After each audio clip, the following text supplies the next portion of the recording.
Olá pessoal, tudo bem? Um debate que se alastrou no cenário eleitoral no nosso país por meio de algumas declarações do presidente Jair Bolsonaro e do seu vice Hamilton Mourão, que agora se tratou de um candidato ao Senado que foi eleito pelo Rio Grande do Sul, bem como do próprio presidente da Câmara dos Deputados, Arthur Lira. Que debate é esse, pessoal? Afinal, vamos ou não vamos aumentar o número de ministros do Supremo Tribunal Federal no Brasil? Isso é um golpe? Isso de alguma forma viola as normas democráticas e a Constituição brasileira? Então vamos lá.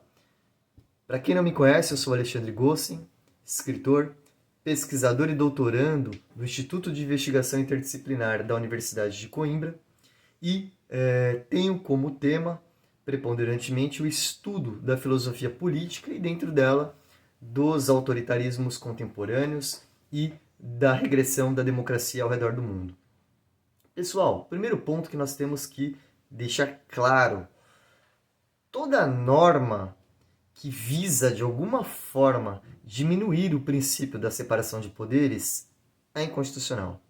O princípio da separação de poderes ele foi idealizado pelo Montesquieu. Eu não posso nem dizer que ele inventou o princípio. Eu acho que certas coisas, elas na verdade são mais reconhecidas e descobertas do que inventadas. O que o Montesquieu ele percebeu é que, como diz o velho adágio, o poder corrompe e o poder absoluto corrompe absolutamente. Então era necessário que nós criássemos funções distintas. E geralmente o poder ele é distribuído entre três funções, o sistema tripartite de funções ou poderes. A função executiva ou poder executivo, a função ou poder legislativo e a função ou poder judiciário. É impossível ser uma democracia se nós não tivermos essa divisão de poderes. Quem executa as leis não pode julgá-las. Quem faz as leis não pode executá-las.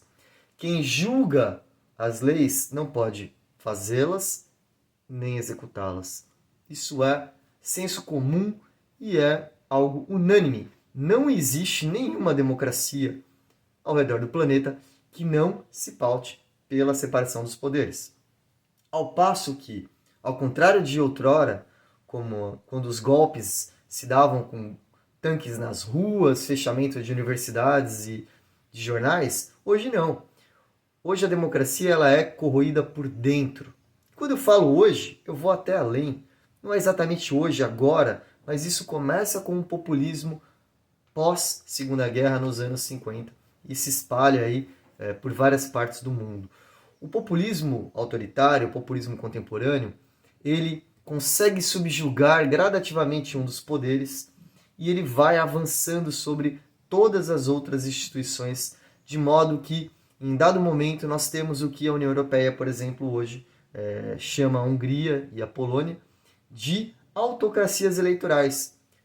Observem que não é a existência ou a falta de eleições que necessariamente vai servir para a nossa constatação se aquilo é uma democracia ou não. A democracia é um sistema muito mais amplo, muito mais complexo do que apenas verificar se existem eleições ou não. A separação de poderes é um dos itens cruciais. Vamos vir agora para o Brasil. Vamos falar de Brasil. O que existe, pessoal? O que existe atualmente é uma PEC. O que é uma PEC? É um projeto de emenda à Constituição. Emendar a Constituição não é fácil. Você precisa de um quórum qualificado, você precisa de um quórum difícil de se obter. No entanto, o candidato à reeleição, o atual presidente Jair Bolsonaro, ele conseguiu eleger uma verdadeira tropa de choque no Senado e um número relativamente grande de parlamentares na Câmara. E para emendar a Constituição, nós precisamos desse quórum qualificado de 3/5, quórum esse que provavelmente Jair Bolsonaro tem. O que diz a PEC 275 de 2013, de autoria da parlamentar Luísa Erundina? Primeiro vamos voltar a 2013. Erundina cria a ideia dessa PEC naquele momento. Por quê? Porque hoje, e já naquela época, se discute os critérios de escolha dos ministros do Supremo Tribunal Federal no Brasil, e mais do que isso, a falta de independência do poder legislativo, na medida em que, na história da nova república, de 1988 para cá, e até indo lá atrás, desde a época do Império, nunca, pessoal, nunca o Poder Legislativo Federal negou, após a sua sabatina, qualquer ministro do Supremo Tribunal Federal. Existe aí o caso do Dr. do Dr. Barata Ribeiro, que seria médico do Marechal Floriano Peixoto, que teria sua indicação negada e por isso que nem teria ido adiante. E até daí nós teríamos criado a expressão notável saber jurídico, que hoje é necessária para a indicação de um ministro do Supremo. Naquela época, bastava ele da reputação e o notável saber. O fato é que o nosso sistema tem problemas, como todos os sistemas têm problemas. Nosso sistema ele é muito inspirado no sistema dos Estados Unidos, onde o presidente indica o ministro e tem que passar por uma sabatina no Senado. A questão é, a sabatina nos Estados Unidos funciona. Desde 1776, época da independência dos Estados Unidos, ou podemos partir de 1788, data da promulgação da Constituição dos Estados Unidos, 12 indicados foram negados ao Supremo Tribunal Federal, ou seja, a Corte Suprema dos Estados Unidos.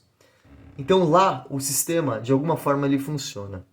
E o sistema brasileiro, de fato, não está funcionando. Podemos discutir aqui, e cabe essa discussão, existem N critérios de indicação para ministros do Supremo. Se pegarmos a Alemanha, a França, Portugal, Argentina, Venezuela, México, temos várias formas. Não pode ser como na Itália, que algumas vagas são indicadas pelo Senado, outras pela Câmara dos Deputados. Pode ser como nos Estados Unidos mesmo, onde o presidente indica.